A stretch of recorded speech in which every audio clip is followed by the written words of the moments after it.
প্রতি বছরই বাড়িতে আমি ছোট করে গণেশ চতুর্থীর পুজো করে থাকি, তার সামান্য আয়োজন করে থাকি।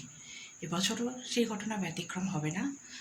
তো সেই উপলক্ষে একটু আমার এই যে দেখছেন ঠাকুরের জায়গা পরিষ্কার পরিচ্ছন্ন করছিলাম। ভাবলাম পরিষ্কার করার পর কেমন লাগছে একটু আপনাদের সাথে শেয়ার করি। আসুন দেখে নেওয়া যাক।